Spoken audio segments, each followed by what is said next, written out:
بسم الله الرحمن الرحيم أعوذ بالله من الشيطان الرجيم بسم الله الرحمن الرحيم وقل الحمد لله وسلام على عباده الذين اصطفى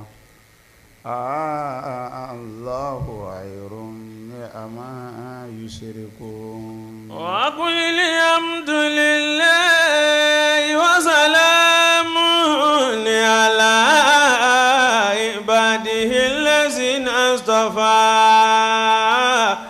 الله خير عما يشركون رب أوصيني أن اذكرني متى الذي أنعمت علي وعلى والدي وأني أعمل صالحا ترضاه وأدخلني برحمتك في عبادك الصالحين رب أوزعني أن يشكر نعمتك التي أنعمت علي وعلى والدي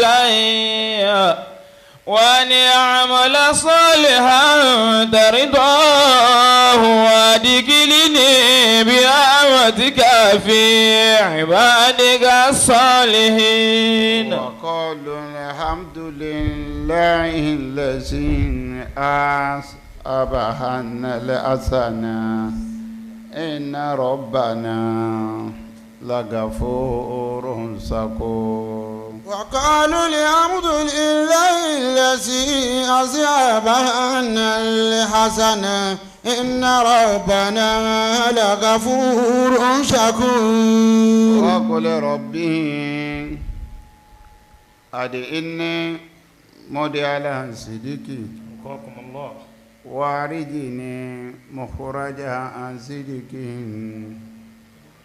واجعلني من لدنك سلطانا نصيرا وقل ربي أدخلني مدخل صدق وأخرجني مخرج صدق واجعل لي من لدنك سلطانا نصيرا adúpẹ́ fọ́lọ́run alhamdulillah ayin anabi wa Muhammad sallallahu alaihi wasallam alekun yọ́nú Ọlọ́run àtànà Ọlọ́run ọba kó máa bá àwọn ẹni Ọlọ́run ọba tí wọ́n ti lọ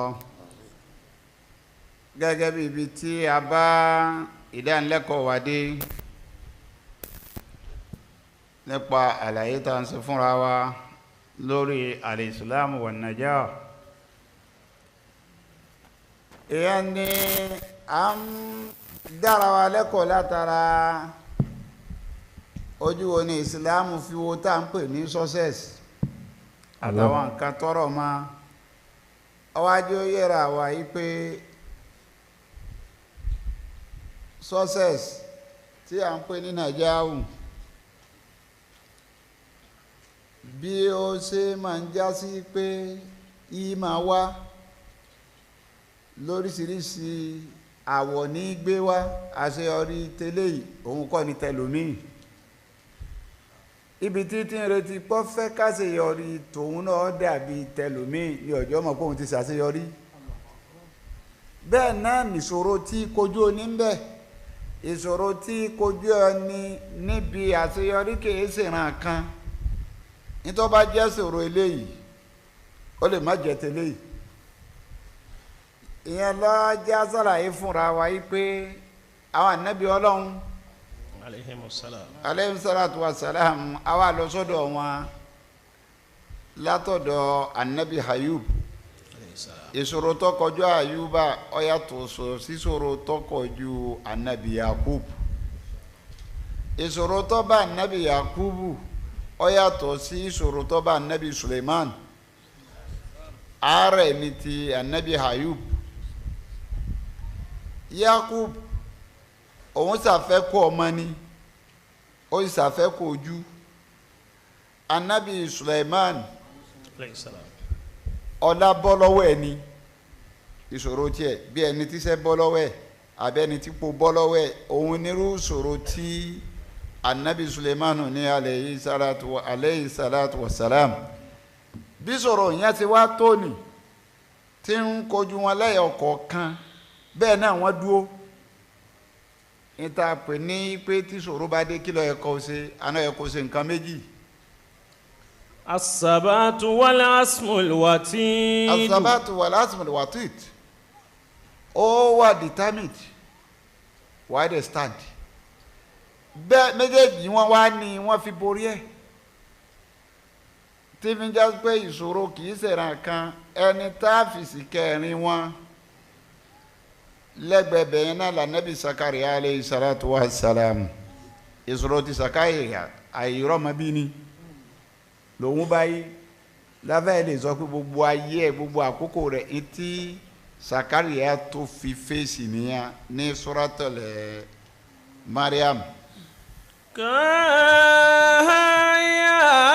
صادق رحمة ربك عبده زكريا إذ نادى ربه نداء خفيا قال رب إني وأنا العظم مني واشتعل الرأس شيبا ولم أكن من دعائك رب شقيا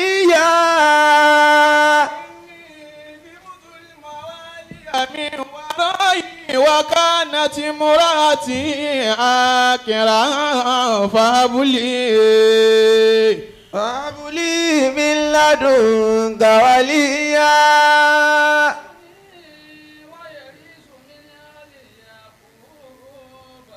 واجعله ربي رضيا يا زكريا إنا نبشرك بغلام اسمه يحيى لم نجعل له من قبل سميا قال ربي أنى يكون لي غلام وكانت امرأتي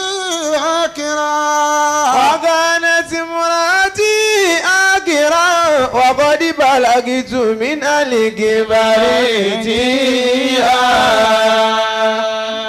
قال كذلك قال ربك هو علي هين وقد خلقتك من قبل ولم تك شيئا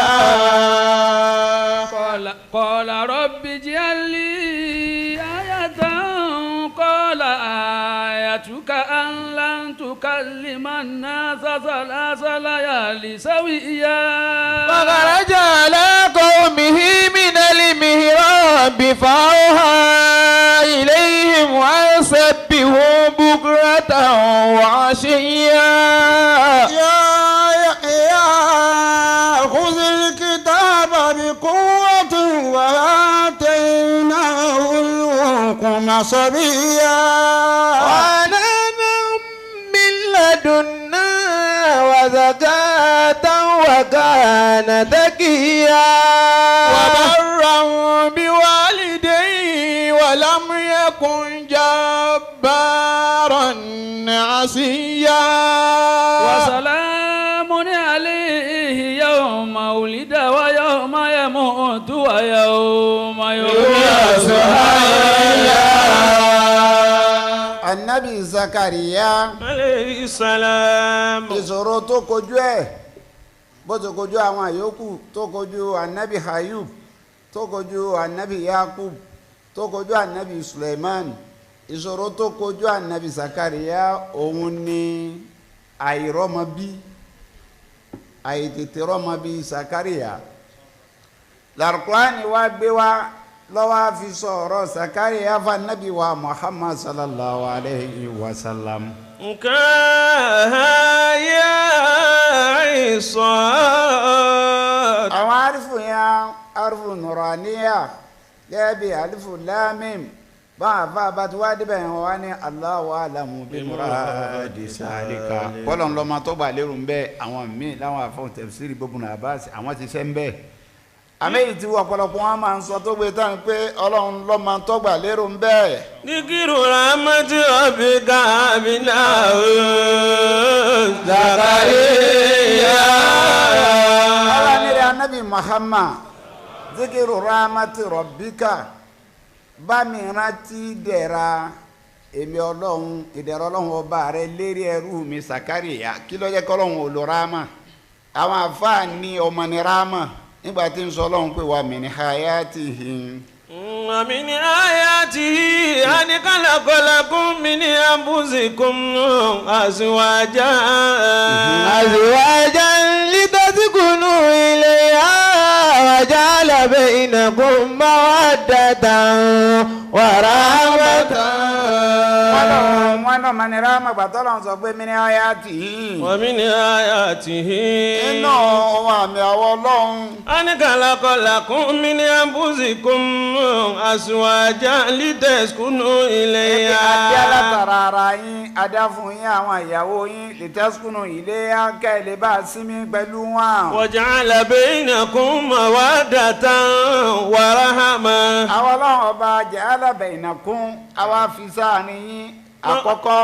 مودة. àmọ́ a máa fìfẹ́ síbẹ̀ tó rọ́jọ́ tẹ fẹ́ lò ọjọ́ tó pẹ́ ni. ورحمة. ja'ala bainakum mawaddatan wa rahmatan àwọn afáàní ráàmà tó lọ́n fi kún lẹ́gbàá tó ti lo mawaddatan ọmọ ni. إن في ذلك لآيات لقوم يتفكرون.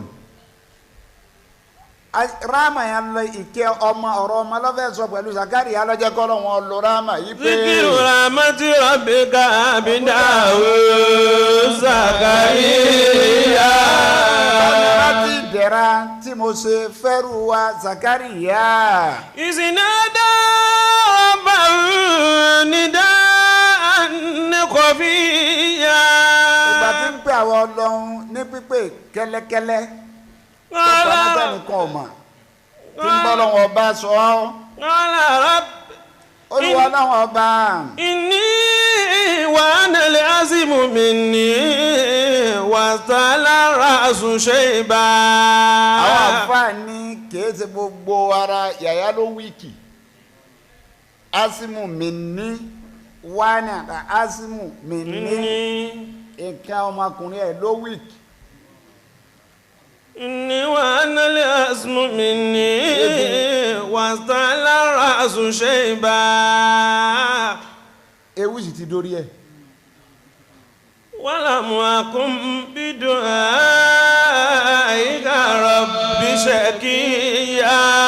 ọ̀sìn tọ́jọ́ lọ́wọ́ ó pè ní asimu iṣan yẹn náà ló wíìkì.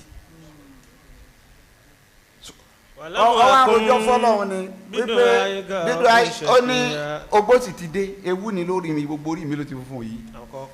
láwọn akùnbídò àìkàrọ́ bí ṣẹ́kẹ̀yà ìyẹn sì lè wá sórí ibúkọ̀rọ̀ mi ọwọ́ adójúrú tí ń bí ọ tí ìyé bí ọ ti ń ṣàdúrà kọ́ ọjà aládùn àkọ́ ọmọ abẹ lọ́hùn kọ́ wá jẹ́ gbàdúrà jẹ́ solúsà rẹ mọ́ kí ni òtún wá jẹ o. ǹjẹ́ kọ́ jẹ́ aládùn ẹ̀kọ́ ọmọ wa bí ọlọ́run ọba kọ́ wá ní àdúrà gbé ọmọ kí ni òtún wá gbé ọlẹ́yìn àdúrà. pé ìyé bí ọ sì ní sẹ́rí mọ́ máa pé ní sórí ibú kí n gbèrè òfo bọ̀ níbi bíbí tí ń bẹ̀rẹ̀ ọlọ́run ọba tí ń dákẹ́. وإني كبت لموالي من ورائي وكانت امرأتي عاقرا. ó ní tọ́jà kí n máa bẹ̀rẹ̀ ọlọ́run ọba ẹ̀rù ń bà mí ni pé ta ni ó gbẹ̀yìn mi. وكانت امرأتي عاقرا. ìyàwó mi ó sì ti wá akiran ó ti yà àgàn ìyàwó mi pé kò sọ́mọ lára ìyàwó mi ọ̀rọ̀ ma bí. فهب لي من لدنك وليا. àdúrà tó lóhùn ṣe pé wàhálà máa kún bídú àìkà rọ́bì ṣèkíyà àdúrà náà ní fàbùlì tàmílọ̀ rẹ. من لدنك وليا. bá bá mi mọ́rẹ̀ ayò wá mú wàlí ọmọ gidi ayé ọmọ àfẹ́ tí ọlọ́run ó fẹ́ràn tí ó fẹ́ràn rẹ̀ ọlọ́run ọmọ tí fẹ́ràn ìyá fẹ́ràn bàbá bá mi mú ọlọ́run fi ta mí lọ́rẹ. yarithuni wa yarithu min ali yakun. ó ní wa ọlọ́run má jẹ́ ń kákun ogún yìí pọ̀ ogún jẹ́ ànábì tí mo jẹ́ ọmọ tí ó jogún ẹ̀ èyí táwọn bàbá mi tá ń bábọ̀ látọ̀dọ̀ Yakuba ọmọ tí ó jogún ẹ̀. waj'alhu rabbi radiya. ìwọ náà ọba ij'alhu rabbi radiya dasbiti pé kí ni radiya ṣé lọ́mọ yọnu fún mi ń gbọ́dọ̀ tún pẹ́ tó bí ma kí n tún bí kú bí. ya Zakariya inna nubashshiruka bi gulamin ismuhu Yahya. ìṣòro tó kojú ẹ̀ nìyẹn ọ wá kojú tó lè mú yí pé eré ìhun ti dógbó ọmọ pé ìṣòro tó bá yí láti kékeré ni àgbà sì dáńbẹ́ irun funfun ti sẹ́ jáde lórí ọṣẹ lára tí ò sí ìran kankan mọ́ àmọ́ ó dúró ó fẹsẹ̀ múlẹ̀ lórí ìṣòro yẹn ó sì wà dìtámì pé ṣé bóun èkú wọ́n ní òjò ń rọ̀ ó ní òtó tàná só ti dá òjò tí ń rọ̀ lọ́wọ́ tó wá ní òjò yóò tiẹ̀ tó tàná ké dá ẹnìkan ṣoṣo lèyàn ní òní òpù mọ́ láàsì ní òpù lérí ẹ̀ mọ́ ẹni ẹ bá tìrì bọ́nú lẹ̀ báyìí òpù ti tán kò ní fúnra ẹ̀ mọ́ ibi ó ṣe é dé tí wọ́n ti tì bọ́lẹ̀ ń náà ni a sì lè ní fún mọ́ ibi tó ṣe é dé tí wọ́n ti tì bọ́lẹ̀ ní ọ̀tán àmọ́ tó o bá ṣe exist téèkú má bẹ́ẹ̀ na gìmùdẹ́ta àìní wọ́n ti bá a ti hà. ó ní láàrin ká dijú káyà báyìí. yugayiru Allahu min halin ila halin. yugayiru Allahu min halin ila halin. ọlọ́run ó yí pààrọ̀ nǹkan yóò gbé nǹkan láti bí yóò gbé síbí lẹ́ẹ̀kan náà tẹ́ máa wò pé báwo la ṣe rí bẹ́ẹ̀ nígbà wo sígbò bí ṣèṣe nu. anabi Zakariya bó ṣe bá ìṣòro àárẹ̀ àìsàn lọ́ba ìgbà tóun náà dúró yóò lọ ó sì lọ. ìṣòro àìrí Yusufu lọ́ba nabi Yakub ẹkún Yusufu yẹn ní sùn lójú ẹ̀ fi fọ́ lọ́wọ́ lòun mọ̀ pé ọlọ́run ọba tó dáhùn yóò gbé ìṣòro yìí lọ fún un òun sunkún ìṣòro òun lọ́ba ó sì padà rí Yusufu kó ló tún rí nígbà tó dọba ojú sì là padà. ìṣòro ní lọ́ba nabi Suleiman náà tó sọ̀kalẹ̀ lérí àgọ́lá gbígbà wọn gba ipò lọ́wọ́ yàn wọ́n gba ipò lọ́wọ́ ẹlòmíì lọ́kàn mímọ́ rẹ̀ mi ò jẹun mọ́ lé sí ṣé bí ìwọ́ tọ̀ wò wọ́n gbà lọ́wọ́ rẹ̀ ló sì ti kúnnú sí fi rẹ̀ ẹni tí ọ̀tí ẹ̀gbóhùn rẹ̀ kí ni kó wọ́n wá sí. gẹ́gẹ́ bí wọ́n tọ̀ wọ̀ ẹ̀ ń tẹ̀ wá dọ́wọ́ rẹ̀ kí ni kó wọ́n ṣe. Oni tirikali ayam no de agbulo ha be na o de pe problem àwọn olóṣèlú tí ń dà lúrú nìsí kí wọ́n sọ pé sinmi jẹ́ lómi ọgbà wàhálà dénú èèyàn pọ̀ ńlẹ̀ bí wọ́n tiẹ̀ ní o gbélẹ̀ wọ́n gan gbélẹ̀ ṣe sacrifice fẹ́ lómi ṣe sacrifice fẹ́ lómi èèyàn pọ̀ ẹ tún jẹ́ kó tún kẹ lómi náà ẹ pin láàrin ara wa àmọ́tá dámọ́ mẹ́nìyàn ni pé ó fẹ́ mú ipò kan dání fún 50 years 30 years 20 years kọ́mọ ló lọ bọ́ bá ti kó omi kó tún kó omi tọ́ bá ti jẹ̀ yìí kó tún jẹ̀ yìí tọ́ bá ti jẹ̀ yìí kó tún jẹ̀ yìí rárá. bí ayé bá yẹ ni láyé jù yẹn dọ́gbọ́n sí gbà mí ó ṣe bí ìgbà tí ò yẹ ọmọ ń sì yẹ ọ kí nú àwọn tí ò yẹ ẹ̀hún kó lè bàjẹ́ mọ níwọ̀n.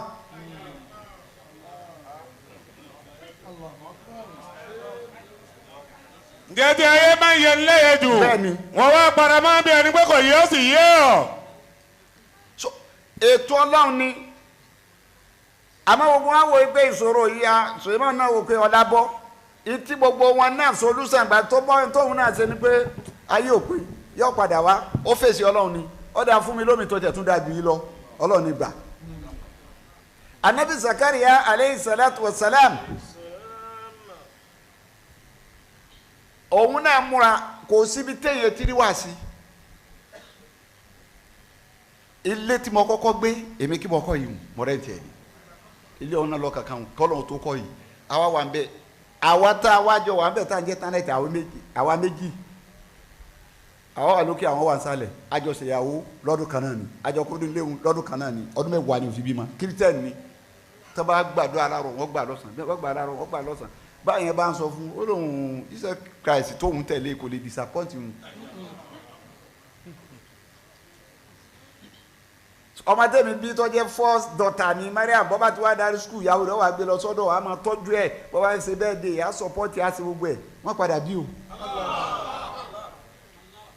ìgbàgbọ́ tó ní tó dẹ̀ dúró fèsì sọ̀rọ̀ òní kò sì jẹ́ mùsùlùmí tí ó ti máa fẹsẹ̀ gbálẹ̀ sọ níwá wà mí ìfẹ́ ọmọ ní pé ní ọmọ wáyé kèétí irun kèétí fèsì wàhálà àwọn débi kan ó dúró wípé nọ. أمركم بدعائك رب شقيا. owó ní jẹ́ owó ní sẹ́ríbù o owó bí ọmọ yìí ọlọ́run nígbà tí Zakariya takú tí ọ lọ. يا زكريا. bẹ́ẹ̀ náà mo pè é mo ní wọ Zakariya. إنا نبشرك بغلام اسمه يحيى. má dààmú rárá àwọn ọlọ́run ọba nubasiruka ọfẹ yàtọ̀ wàá dùnú. بغلام اسمه يحيى.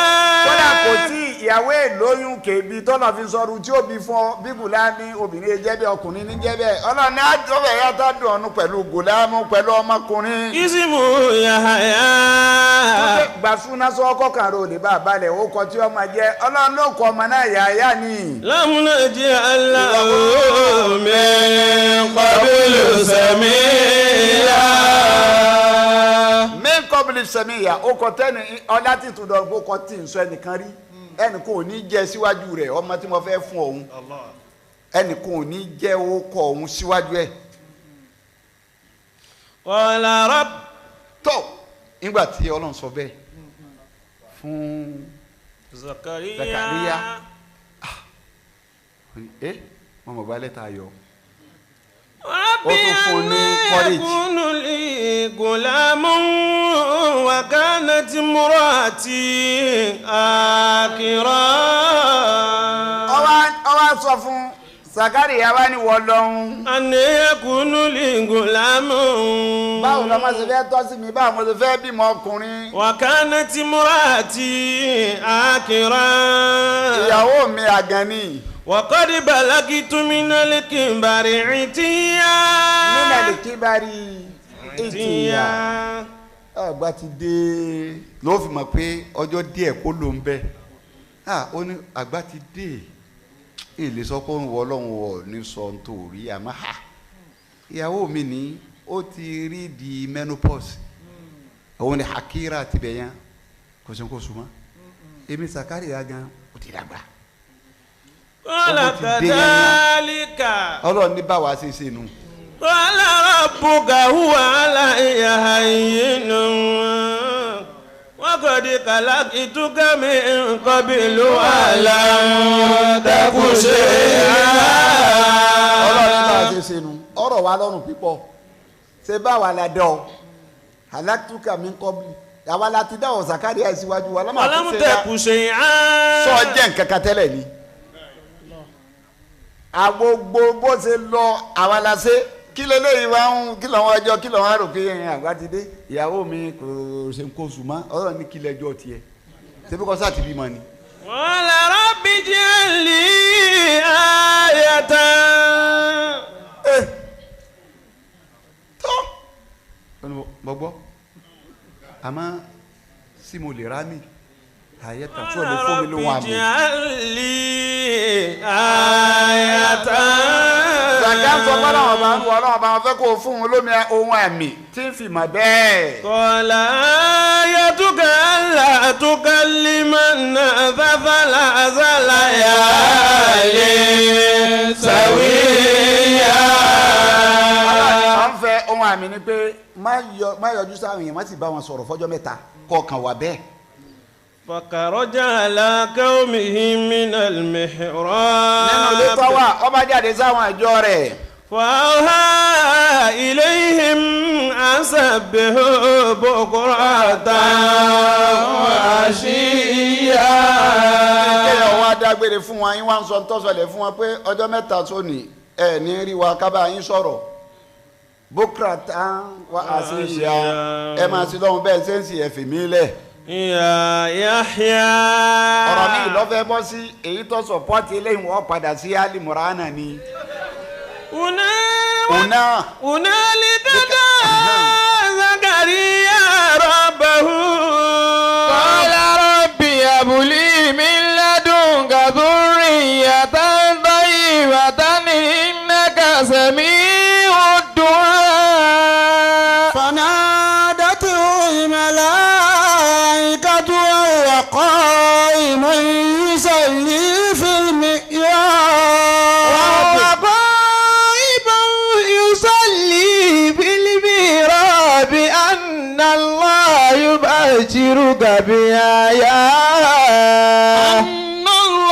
يبشرك بيحيى مصدقا بكلمة من الله وسيدا وحصورا ونبيا من الصالحين. lórí bẹ́ẹ̀ ni Zakariya wà ọlọ́run ni mo fẹ́ fún ọlọ́run àmì ló jọ pé gbogbo Al-Qur'an Karim ìwé kan ni tọ́lá pọ̀nlé gbogbo mùjísà náà ló sì wà. ó rí i pé solúsà téèyàn fi bímọ kan lọ́lọ́run mú wá fún yàyà òun family planning ni inú tó o bá fẹ́ bímọ tó tètè rọ́mọ bí tẹ́jọ́ kọ àtayá ẹ ṣera fún ara yín bí ọ̀sẹ̀ méjì kí wọn ó sì má lọ ta àbí bí oṣù kan kẹ́ ẹ ṣera. ìṣera àwọn ń gbà mí yìí jẹ́ family planning tọ́lọ́run ó fi ṣe torí ẹlòmíì ọlọ́run fẹ́ gbàdúrà rẹ̀ òun ni ó gbàdúrà rẹ̀ o gbogbo àkókò tọ́lọ́run bá ní gbígbà àdúrà bá tó ó ti waste ẹ̀ torí àyà yẹn nìsín làwọn àáfàá ni wọ́n fi sọ yìí pé àgàn lọ́jọ́ tó ti pẹ́ ní Islam ti sọ̀rọ̀ pé àgàn ń bẹ àmọ́ àgàn táwọn èèyàn máa ń sábà fẹ̀mí sí ìmọ̀lọ́dàgbà lọ́wọ́ àtọ́ àṣírí àgàn táwọn èèyàn fẹ̀mí sí lọ́jọ́ tó ti pẹ́ àgàn obìnrin nìkan ni tóbìnrin bá ti wọlé ọkọ tí ó bá ti bímọ wọn máa fẹ́ lé mi ọba tún fẹ́ mi náà kò tún níbí ọba tún fẹ́ mi náà kò tún níbí ìmọ̀lọ́dàgbà ni wọ́n á fi wá mọ̀ pé àtàgùn ọkùnrin náà wà àgàn ọkùnrin lẹni tí nǹkan ọmọkùnrin rẹ̀ lẹ tí kò lè dọ́mọ ó wá pín sí méjì ẹlòmíì tí wọ́n bá boost ẹ̀ pẹ̀lú ìmọ̀ tó ti dàgbà tó ń fáwọn onímọ̀ ìjìnlẹ̀ àwọn dókítà mọ̀ yóò dọ́mọ ẹlòmíì ò lè dá rárá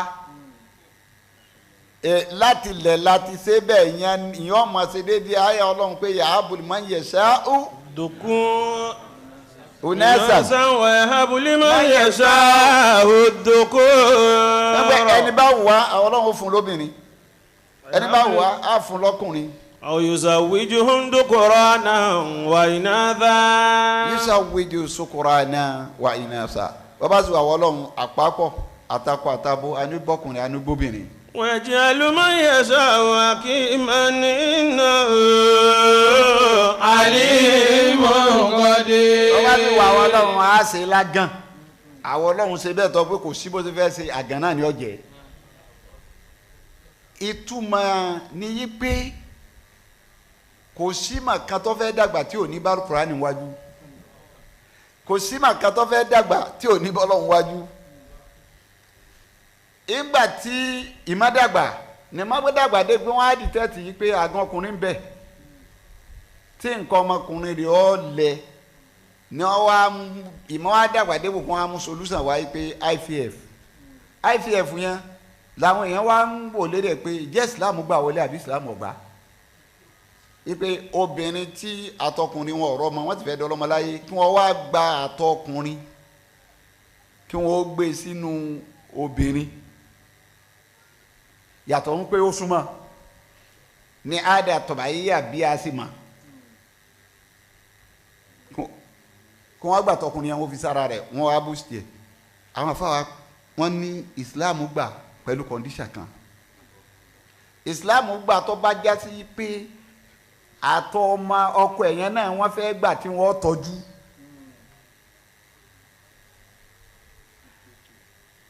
tí wọ́n bá tírìtì àtọ̀ yẹn tí wọ́n wá fi sínú obìnrin yẹn táṣì Ọlọ́run débẹ̀ kò sí ní tọ́ta kó nítorí Islam ọkọ̀ hilaj ìwòsàn yìí tó jọ sọ pé wá ìsáàmù dídí tù fàwọn yẹsùfín Islam ọ̀tako ìwòsàn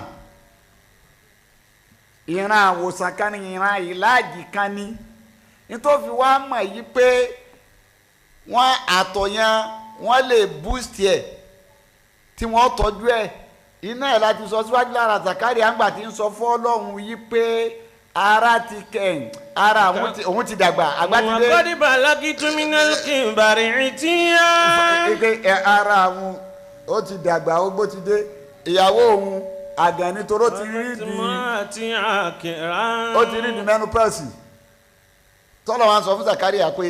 kọ́lá kàdálíkà kọ́lá rọ̀bùkà wàhálà yìínú. kọ́lá kàdálíkà gẹ́gẹ́ bẹ́ẹ̀ là á ṣe wàhálà ọ̀rọ̀ wa lọ́rùn tó pẹ́wú á boost ẹ̀ náà ni àwa lè boost ẹ̀. wàhálà yìínú.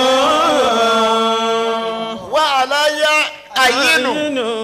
ìmọ̀ náà ló fi hàn wọn táwọn náà boost ẹ̀ ni nítorí àwọn òpin tí wọn bá boost ẹ yìí sọ̀sídì mẹ́tẹ̀ẹ̀ta tọ́lọ̀ wá kàkalẹ̀ yìí ní wá ṣẹlẹ̀ ńbẹ tí wọn bá boost ẹ àtọkùnrin tí wọn á gbé sínú obìnrin wọn á ní yàrá abúlé máa ń yẹ sá òun á sá gbọ́bá yá yóò bí lẹ́yọ̀ kan. abúlé máa ń yẹ sá òdùnkún. wọ́n lè fọ ẹyin mẹ́rin síbẹ̀ mẹ́jọ síbẹ̀ ẹyọ̀ kan láti ọlọ́run ogun yóò bí kan wá. yèjì alùmọ́ ayọ̀yùsà wíjù dùkúrà náà wáyé náà fà. bọ́bá sì wọ́ ọlọ́run anábì lọ́kùnrin. Aw yusawijuhu ajọkùnrin yusawijuhu sukura wọn nẹtọ bá ṣe tán IVF yẹn wọ́n fi bí méjì wọ́n fi bí mẹ́rin wọ́n fi bí mẹ́jọ ó lè fi bí mẹ́fà sọkà dálẹ̀ gẹrẹ wọ́yẹ̀ jẹ́ alùmáyẹ̀sá akíma ó sì lè ṣe ní gbọ̀ngàn kò ní mú akíma bàbá Ọlọ́run á ṣe lágàn wípé àwa ládìídì sọ pé àgàn ni kò ní bí. innahu alimun qadiru. àmọ́ ibi tí àánú Ọlọ́run dáadé tó fi yàtọ̀ fún ṣẹ̀dá àwọn àyè kan bẹ tó já pé fáínẹ́sì kò sí lọ́wọ́ ẹnìkan wẹ̀ lọ́wọ́ ẹ gbọ́dọ̀ bá a dá sí i irúgbà tí ń sọ̀rọ̀ ẹ̀ṣẹ̀ nísìnyí ẹsẹ yìí ilala mama àfi tó bá fi yẹn bẹ ọwọ aka wọn náà mẹ́ta kan bẹ kaba yìí ni wọn ò ní forí jẹ nìkan àwọn afa wa ni awa ara yà mí tó ní wàrà màtí wá sí àti kulla shay. ramati ipe ìkẹ́ mi ramati wá sí àti kulla shay. ìkẹ́ mi Ọlọ́run wá sí àti kulla shay kò sí tí ò gbé mi kò sí tí ìkẹ́ mi ọgbà anda wá sí àtúkúdà sẹ́ ìhùn náà kàbáyé ní ìhùn náà inú rámà rẹ̀ náà ó lè nọ́dà wọ́n náà máa lọ. ìjà ti pé àgàtà wí yìí náà nísìnyí àwọn lè ti sọ pé gbogbo ọ̀nà táwọn àgbà wò láti gbà wò kò lè bí Ọlọ́run ní tìyín lẹ̀ sọ. innahu alimun qadiru. èmi Ọlọ́run ló ní mímọ́ ẹ̀yin dókítà kọ́. qadirun. sẹ́yìn lágbára ni ó dá gbogbo ẹ̀ padà sọ́dọ̀ rẹ̀ pé mi lálágbára máa ní ọdẹ inú rẹ̀ kọ́ sọ wọ́n mọ̀ á ní báwo ló ṣe rí bẹ́ẹ̀ gbogbo ohun tí wọ́n mọ̀ ń wà wá ká pé eléyìí ó yàtọ̀ báwo ló ṣe rí bẹ́ẹ̀ ó rí bẹ́ẹ̀ náà nù ń jẹ́ pé ìṣòro tànàbí Zakariya ọba ó sì gbà bẹ́ẹ̀ fọlọ́hún ó wá dúró pẹ̀lú ìṣòro ni kò mẹ́kan níwọ̀n bẹ́ẹ̀ ó sì borí ìṣòro náà gbogbo ọtí ń ṣe bẹ́ẹ̀ náà ṣe sùúrù. ìjẹ́ ìṣòro ti ànábì Zakariya ètè tọ̀rọ̀ mọ́ bí ni ọwọ́ dúró tó Ọlọ́run ọba Ọlọ́run padà wá fún lé ànábì Yahya àwọn náà ṣe sùúrù. ayé ọ̀parẹ́ kò sọ pé òun ò ní fún ọ yóò fún ọ ọba tó dá Zakariya lóhùn yìí yóò dá yín náà lóhùn náà. ǹjẹ́ ọba tó dá níbi Zakariya lóhùn yóò padà dá iná lóhùn ẹ ní sùúrù. torí Zakariya náà ó píìkì ni Zakariya píìkì ibo ló ti píìkì ó píìkì látara Mariama ó ní hunalika. hunalika da Zakariya rabbahu qala rabbi habli min ladunka dhurriyatan tayyibatan innaka sami'ud du'a. فنادته الملائكة وهو قائم يصلي في المحراب أن الله يبشرك بآيات مصدقا بكلمة من الله وسيدا وسورا ونبيا من الصالحين. Zakariya aleyhi salatu wa salam ó píìkì látara Mariamu tí ń tọ́ wọ́n gbé Mariamu sọ́dọ̀ rẹ̀ Zakariya. Mariamu wá wà nù mìíràbì lọ́mọ kékeré. كلما دخل عليها زكريا المحراب وجد عندها رزقا. tọ́jà pé èèyàn kì í wo nǹkan kọ́ lọ lásán gbogbo àti wá ti wá wọlé tọ̀ Mariama. وجد عندها رزقا. rísíkà yẹn ni pé yọmọ wa bá nǹkan èso lọ́dọ̀ Mariama lásìkò ẹ̀rùn yọ bá nǹkan èso ń bẹ ọ̀tọ̀ lèyí tí ó bá lọ́sàn ọ̀tọ̀ lèyí tí ó bá lálẹ́ ọ̀tọ̀ lèyí tí ó bá ń rọ̀lẹ́ lọ́dọ̀ Mariam. قال يا مريم أنى لك هذا.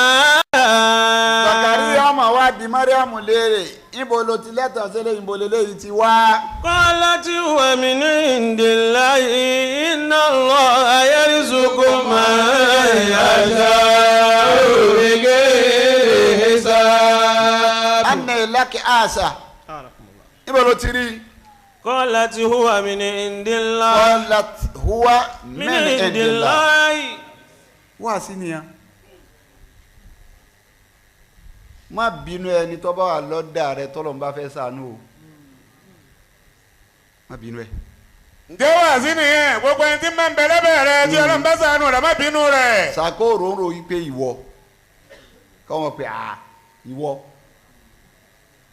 ẹlòmíì tó bá jàjà rí láàfáà tó bá jàjà rọmọ kéwẹ̀ lójú oorun tó lálàárí yín lọ́wájú èmi wá ń tẹ̀lé àbókírun fún wa bọ́wá jí yọ pa ni yóò ṣe mọ wá yìí sì máa ń wá rí kọ́mọ kírun kí mo wá tò lẹ́yìn rẹ̀ kí laburú tí ń bẹ́ẹ̀ kó ní kọ́mọ kéwì lóṣù wájú kò ní Allahu Akbar já kírun laburú ni bẹ́ẹ̀. jẹ́ kí ni àbúrú tí ń bẹ́ẹ̀ bẹ́ẹ̀ tí ọmọ akówó rẹ bá síwájú kí o tò lẹ́yìn rẹ̀. laburú kan kò sí bẹ̀rù ẹ̀mí fúfú yẹn ni ẹ̀mí aṣíwájú fúfú yẹn jẹ́ ẹ̀mí akírun laburú kí ni bẹ́ẹ̀ yẹn wá ní ó ti wá alálùbáríkà jù ọ lọ bọ́ bá sì ní jù ọ lọ sí ọmọ tá a bí náà kó ní jù wá lọ ni. ọ̀kan náà bàbá wa ni máa ń dá wákà kan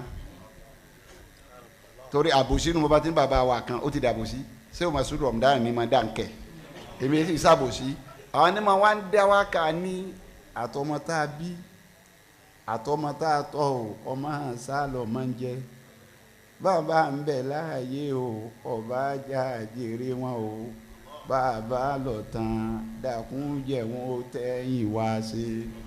ọmọ tí a bí àtọmọ tí a tọ́. àtọmọ tá a tọ́. ọmọ tí a tọ́. àtọmọ tí a bí. àtọmọ tá a bí. ọmọ sálọ máa ń jẹ. bàbá ń bẹ láyé ọlọ́run jáde wọn. bàbá lọ sọ̀rùn ọlọ́run jọ tẹ̀yìn wá sí i. ẹgbẹ́ àtọmọ tá a bí àtọmọ tá a tọ́ ọmọ sá lọ máa ń jẹ mo kẹ́ bàbá ń bẹ láyé ọlọ́run jẹ́ àjèrè wọn bàbá lọ tán bàbá lọ sọ̀rùn ọlọ́run jẹ́ tẹ̀yìn wá sí i. pé jàpínsì ni pé ta lẹni tó ọmọ tí ó ṣẹ́kù ta lẹni tó ọmọ tí ó ṣẹ́kù ọlọ́run nìkan ló mẹ́ni tí ó ṣẹ́kù. ǹjẹ́ ta lẹni tó ọmọ tí ó ṣẹ́kù ọlọ́run bá nìkan ló mẹ́ni tí ó ṣẹ́kù. sọ́mọ anábì làwa ni àbí wọ́n ka zazalẹ̀ nìkọ̀ọ̀kan wa wọ́n ka débi sẹ̀rífù gbogbo ńgbà wọn wá ń ka o wọ́n wá ka títí sẹ̀rífù ni tí wọ́n kà á débẹ̀. iṣẹ́ tí wọ́n wá tí gbogbo àwọn àgbàlagbà wá gbé dání tí wọ́n fi nàró ìsìlámù tí ìsìlámù fún adébi tó dé ṣé ọmọ ànábì ni wọ́n ọlọ́run ọmọ tí ọ̀sẹ̀ kù ọlọ́run fi pọ́n àwọn ẹni rẹ létí abálàníyàn rẹ pé ilé rẹ ò ní dákẹ́ rọrọrọrọrọ bó ṣe fún bàbá sí Ádámù iṣẹ́ nǹkan kù ń bẹ́ẹ̀ wọ́n láníyàn ni kò sí tọ́mọ́ ọlọ́run ṣẹ́ wọn kù ní tí wọ́n ṣe tọ́lọ́run fi ṣẹ́ wọn kù ọ̀rẹ́ ń ta ni wọ́n ta tọ́lọ́run fi ṣẹ́ wọn kù gbogbo ẹ̀dá tí ọba lè tọrẹ ọlọ́run ò ní ṣẹ́kù. ǹjẹ́ bá a ṣe Ádámù tó mú wọn ṣẹ́kù òun náà ní ọ̀rẹ́ ń ta gbogbo ẹ̀dá tí ọba ti lè tọrẹ kò lè ṣẹ́kù. kò lè ṣẹ́kù ẹni tí ó ṣẹ́kù yọ tọrẹ ni máa wo gbọ́n tọ́lọ́run ṣẹ́kù yín wàá ka àwọn mẹ́rin fún ọ ṣé òbí gọ́rẹ́ ọlọ́run ṣẹ́kù tọrọtọrẹ mọ̀. ǹjẹ́ ṣé òbí gọ́rẹ́ ọlọ́run bá ṣẹ́kù ọtọrẹ mímọ́. bàbá wa Surkarneni tó bí bàbá wa Emi Atoni bàbá tó bí bàbá wọn àgbàlagbà ẹni rẹ bàbá ni wọ́n pè ní bàbá láòfẹ́ atọrẹ ni bàbá ni bàbá tó bí bàbá Atoni atọrẹ ni bàbá náà ọlọ́run sì ṣẹ́ wọn kù ọba Abdulkadiri atọrẹ ni láyìn ọlọ́run ṣẹ́kù ọlọ́run ẹ̀ ṣẹ́kù ń bẹ́ atọrẹ ni wọ́n ọlọ́run ṣẹ́ wọn kù bàbá ṣe Adam ẹ̀dí aláàtàlá nù bàbá ọ̀sáhùn mọ̀ àwọn kan sáhùn mímọ̀ pé mo bá kọ yín ládùn tí mo mọ̀ yìí sáwà àjọdẹgbẹ́ ni bàbá ọ̀kọ́ kó wọn máa kéwì ọjọdẹgbẹ́ torí ìtì máa bà wọn níjà gbogbo àní pé ẹ rí bí mo ṣe rí àní ẹ yà dáadáa ẹ rí bí mo ṣe rí tí a bá rí ọmọ kan tó jiná ní kékeré bàbá wa stand pé yes ọmọ ni ọmọ gidi ni ọ̀rẹ́ mi ní Kánò sí Ádámù yáyá táàfin máa wúyẹ sí Ádámù jẹ mo fẹ́ kú fún o ọwọ́ akọtìrà kan níjọ́ tẹ́jọ́ eré àfa náà kéré bẹ́ẹ̀ná Ali wa Arahai ya mu Arahai ni pé láàrin olùpìtàn méjì ó fẹ́ sọ̀rọ̀ sẹ́kì Ádámù ó fẹ́ sọ̀rọ̀ bàbá Sublul àwọn yẹn wá sí tíra àwọn gbọ́ pé tani àti tani òun fi sí Ádámù kọ́ra náà àwọn fi àfa kọ́ra náà ọmọ kéwú wọ́n sì tíra yẹn bọ́ yìí ọ̀dà wà lálẹ́ wọ́n sẹ́ni tíra àwọn sí Markaz sí Ádámù rí tíra ni wọ́n kà wọ́n á pèpè lórí ẹ̀ wọ́n á wò sí Ádámù nítorí yẹ kó di ọ̀rọ̀ sáfà lọ́rùn pé wọ́ nígbà tí Ádámù wa kàtírà tó a wò tán wọ́n ní ọmọ òwúlẹ̀ lọ́kọ̀ yìí wọ́n ní lágbájá ni ọmọ báyìí báyìí ọdún olóhùn jáde bí a bàbá ní ìtẹ́lẹ̀ yìí kọ́ kọjá tòjì bí ó kọjá kápọ́ ọmọ tó jáde tòjì lọ́kọ̀ tíra báyìí ẹ jẹ́ ń rọmọ náà nígbà wá rí ẹ ò pé kí ló ṣe fún kò yẹ kó tètè kú ẹ yẹ kúrú yín yọ sẹ́kù lẹ́yìn mi máa lọ sí báyìí máa lọ sí báyìí máa lọ sí báyìí. orí bàbá Ìsìlámù ànájáhù Ìsìlámù ànájáhù. ọ̀rọ̀ tọrọ ẹlẹ́rìí ni o tẹ́ni wọ́n fún kéku ẹgbẹ́ ọ̀yà fún un ní tíra yìí bí mo ní kọ́ ṣe báyìí kó ṣe báyìí kó ṣe báyìí kọ́ mọ́ tètè kú irú àwọn eléyìí ò gbọ́dọ̀ kú síwájú mi. bàbá dáadáa bàbá aláníyàn rẹ̀ òun ni bàbá ṣe Adam. so ibi bó ti lọ pé wọ́n ná ìmọ̀lá wọ́n ná wọ́n tọrẹ ẹ̀ mọ̀ ọlọ́run sẹ́kù ẹni ọ̀nà ẹni wàá tọrẹ nínú olówó wà ní Sàràkí Dr. Sosola Sàràkí Abubakar ọ̀tá ọrẹ débò pé ntàwọn ẹgbẹ́ kójọ láyé ńjọ́ náà ní dúkìá ká kọ́lé ká ṣe kò sílẹ̀ mi ẹ̀ bí kọ́sá náà rọ àwọn èèyàn ọlọ́run sì sẹ́kù lára Bùkọ́lá gbogbo ẹ̀dá tó bá tọrẹ kò ní í tán.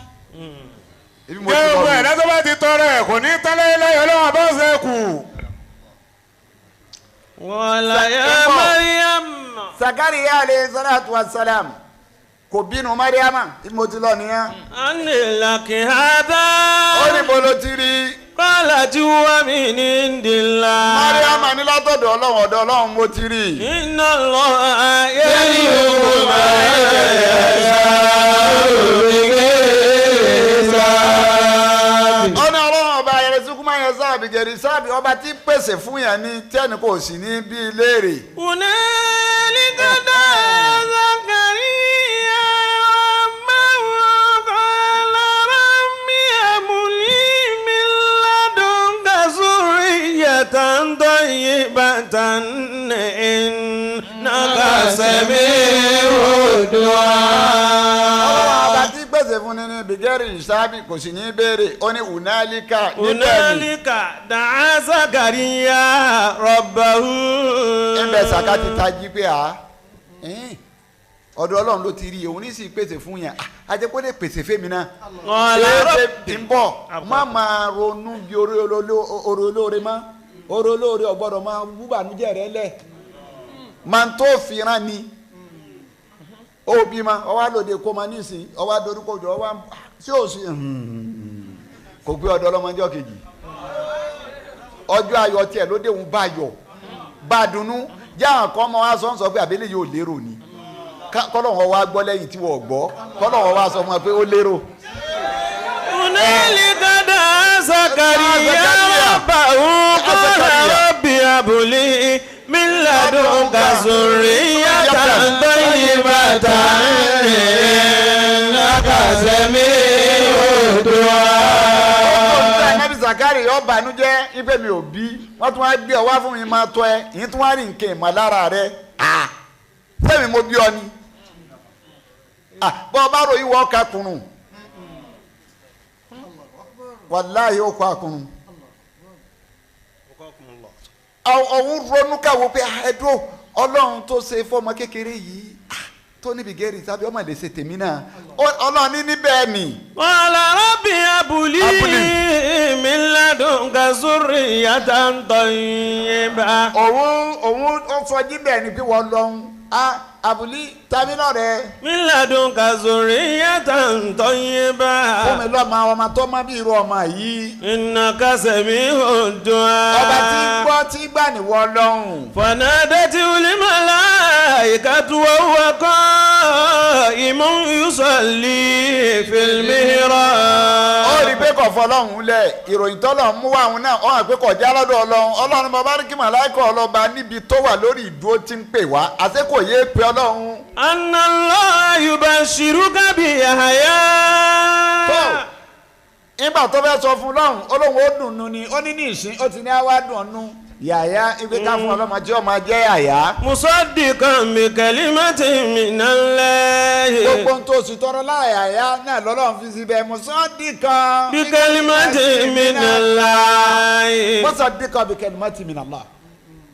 ipe olóòótọ́ ọmọ ni ọmọ gidi ni wọ́n yin yàyà fún Zakariya nù. Wa sayyidan wa suran wa nabiyyan minas salihin. ọlọ́wọ́ sayyida ọlọ́run sì ní aṣọ fún ọ kì í sọ ọmọ tí ọmọ arákò tó bá dé òun ò ní máa rá lẹ́yìn mọ́ o ti pẹ́ ọgbẹ́sẹ̀ kan gbára wájú ni ọmọ tó fẹ́ fún ọ sayyida aṣíwájú ọmọ ni kì í sọ ọmọ tí ó tò kò ní tò mọ́. Wa suran wa nabiyyan minas salihin. ẹlòmí pọ̀ láti inú oyún pẹ̀lú aré ni bí ìgbà tí èèyàn ti miss flight tọ́sà ṣe pa mo gbọ́dọ̀ bá tó wá rọ́ọ̀sì wọlé bẹ́ẹ̀ lẹ́rù mí rọ́ọ̀sì wọnú yẹ pé yìí ń lọ yìí sì ń dé yọ bẹ̀rẹ̀ ẹsẹ̀ ni ìwọ ṣẹ̀ṣẹ̀ máa wá retí kó tó tó bá bẹ̀rẹ̀ yọ máa wá ní níjó arúgbó ọjọ́ ni. gẹ́rù ọmọ bẹ́ẹ̀ arúgbó ọjọ́ ni àyẹ̀fọ́gbọ́jọ́ ni. Wa sayyidan wa suran wa nabiyyan minas salihin. ó ní Zakari ìyá àwọn aṣíwájú ni ẹni tí sára fẹsẹ̀ ni. Wa nabiyyan minas salihin. Allahu Akbar ọlọ́run máa ń sọ̀rọ̀ gan o dákun ta ni ọ̀dánù ànábì ọlọ́run ta lẹni ẹni tí ọ̀dà ó tún wá ní wà nàbí ya minas salihin. Alaikum wa rahmatullahi wa barakatuh. I'm Khalifa Badna Suleiman from the stable of Maulana Sheikh Farouk. This year's Tafsir Ramadan. At this point, Maulana just told us that there are different problems of prophets of God who faced different challenges. Their challenges are different and they had different solutions. Do not think that one person's challenge or problem in life could be the same as yours. Yours may be different from the other people. It's also about Prophet Ayub. Prophet Ayub faced this challenge of sickness. He overcame it with determination. Prophet Suleiman lost his honor and integrity within the society. He faced it and overcame it. Yaqub lost a son and lost his sight. Yet he faced his problem headlong and he overcame it. The same thing Zechariah. At this point, Zechariah's problem was that of childlessness. Zechariah prayed fervently to Almighty Allah.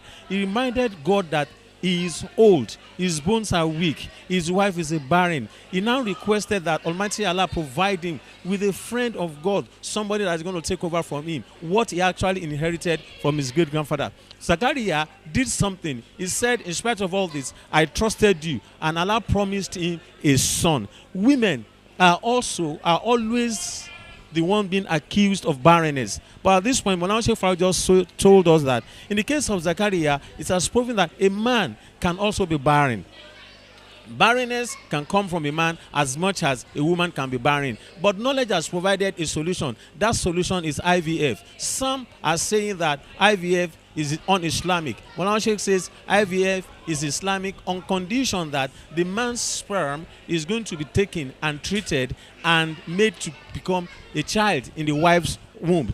IVF is the solution provided by knowledge. Mullah Zechariah was compensated. Eventually, he was compensated with a wonderful child. He was given a wonderful child from his own fervent prayer. But something happened. Miriam was taken to Zechariah. Zechariah took care of Miriam. According to Maulana Sheikh Farooq, that Zechariah was taking care of Miriam. And one day, when he got to where Miriam is, he found out that there are lots of different fruits in the presence of Miriam. And he asked her, Anne Laki Ada, where did you get this from?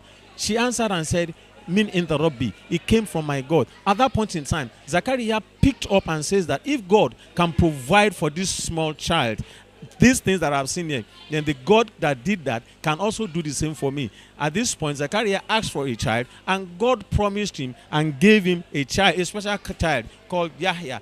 This is the lesson therein, that do not, because of any circumstance and situation, don't give up.